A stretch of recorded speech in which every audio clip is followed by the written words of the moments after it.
stadium masih berjalan, Mat. Ni stadium Laos. Tukar pintu masuk. Dah sampai ke stadium Laos. Kecoh kat dalam bas tadi. Nyanyi je kerja. Okey, kita dah sampai. Kita masuk ke stadium sekejap lagi.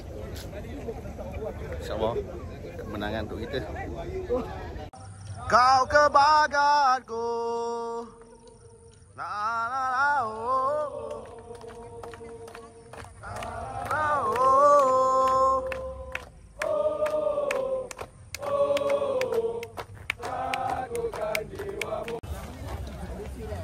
Game kicking off in 45 minutes. Masih kat luar. Entrance kat sini. Kita masuk dengan home.